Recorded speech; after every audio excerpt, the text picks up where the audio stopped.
This story takes place 4 years ago, and it still haunts me to this day.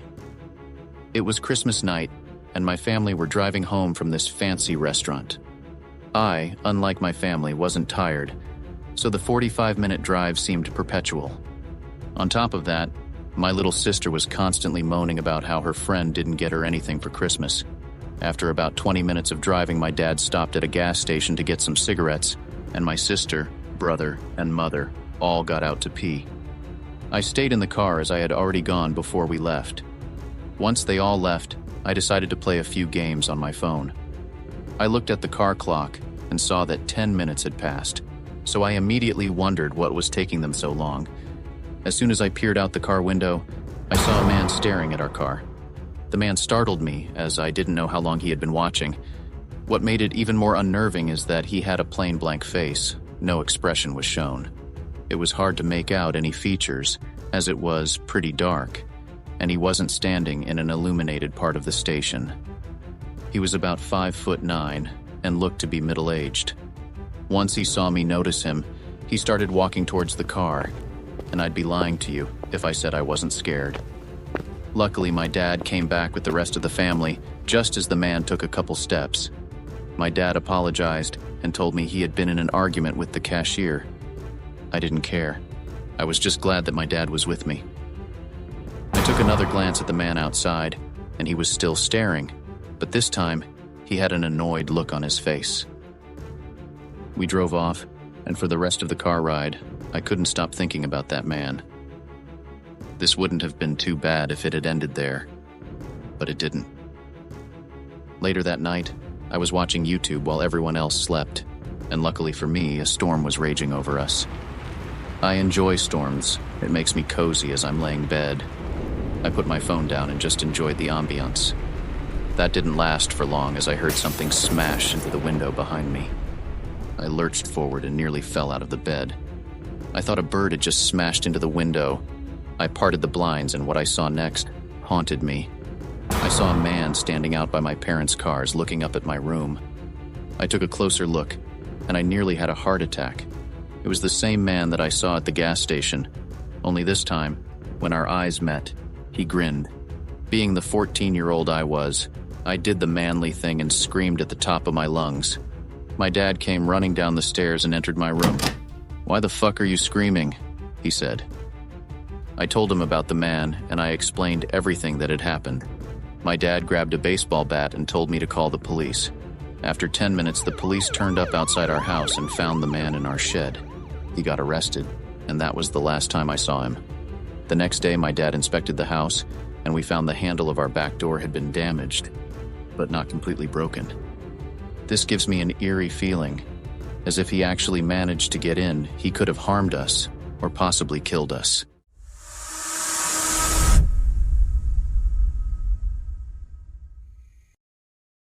This is the late 80s, early 90s. I was around 6-7 years old. I am at home with my sister, who was 14-15 at the time. We grew up in a small Texas town. Everyone knows everybody. We are home alone this particular night, and my folks let my sister babysit me frequently. We always got along due to our age gap. Anyway, it is about 8 p.m. in the winter. Deserts get pretty damn cold, so it is dark, and we are in the common room since that is where the TV was. Watching 60 Minutes or 48 Hours or Hard Copy or some shit. Those one-hour news pieces on CBS that chronicle large crimes in depth, trafficking, murders, kidnappings, and the like. Basically, a gritty, Lifetime special. This one was a typical story. Guy next door that was quiet went on a rampage in his next-door neighbor's house, mutilating them and kidnapping their young daughter. Well, the thing about our house common room is the door leading to the backyard was a large glass door on a wall of floor-to-ceiling windows. Nothing but blackness beyond it, unless you have the backlight on. We did not. The front door is on the other side of the room with a small entryway.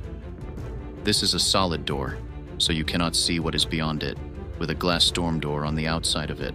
About 45 minutes into the show, they are talking about the ongoing manhunt for this crazy guy, and bam bam bum, front door bangs like crazy. We jump the fuck up and scream like banshees. Dead silence now. The only lights on in the house are the kitchen down the hall from the common room we were in, and the light from the TV. We start thinking something on the porch. We had some planters and a rocking chair out there. Had simply blown against the door. This was West Texas. Crazy strong winds out that way.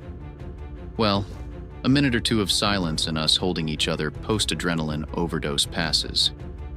Just when we are about to declare everything is safe, we hear the storm door on the outside of our front door close. Fuck. Someone had to have opened that door to be able to bang on the front door like that. We are both frozen in the middle of the room on the floor, where we had been watching TV. My sister crawls over to the TV and turns it off.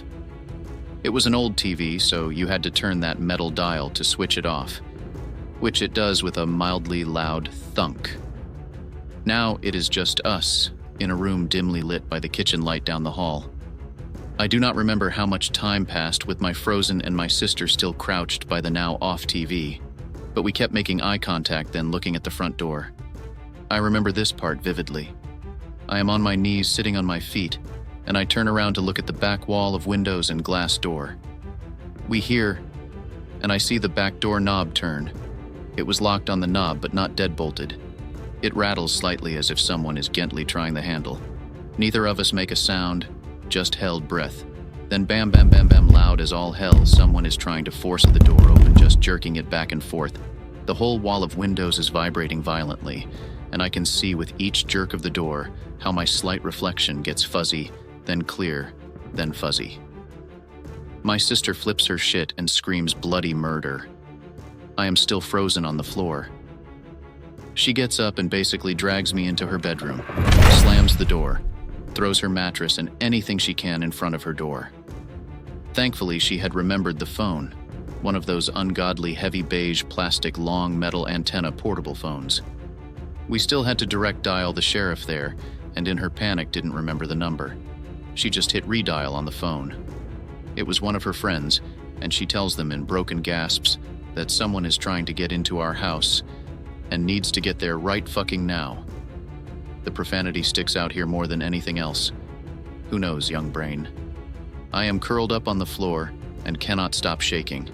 We don't hear anything else until we see the headlights of my sister's friend and her parents driving up to the house. We never did find out who was at the door or why. There were no signs of anything happening, but a couple of scuff marks on the bottom of the back door that we could not remember if they were there beforehand or not. Nothing like that has happened to me or her since, but for damn sure we never forget to lock a door after that.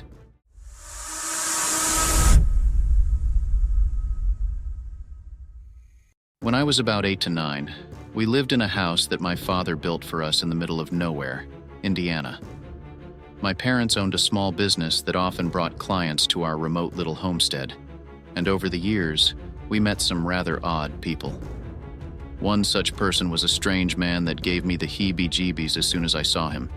He arrived at our home in a black car with tinted windows, wearing all black, with a black hat and dark sunglasses. His demeanor was very strange, and he was very interested in our black Persian cat named Mercedes. Nevertheless, he left after his consultation with my parents, but later at dinner, everyone admitted that he set them on edge.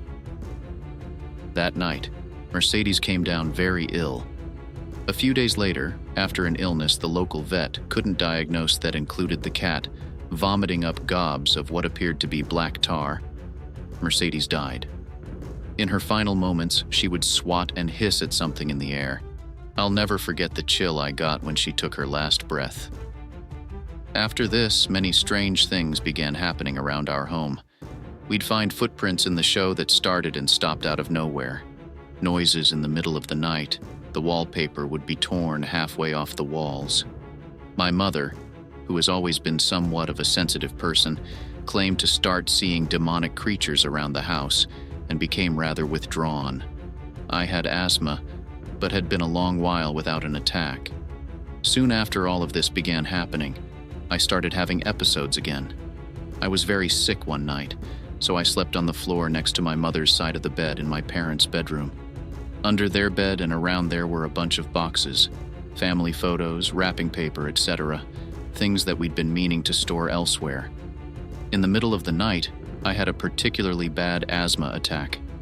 I heard my mother wake up, screaming, "Get away from her," and trying to get to me. Every box from under the bed and around the room had been stacked between where I lay on the floor and my mother's side of the bed, preventing her from getting to me. She finally reached me and gave me my inhaler, and she cried all night. She never told me what she saw that night, but strange things continued to happen for several more months. We had the house blessed and tried everything we could. Eventually, the activity started to slow. My brother and his family live in the house now, and they hear unexplainable sounds every so often, but nothing like what happened that winter. I grew up to be quite a skeptic, but I still can't explain what happened that year. I just tell myself it was all in our heads.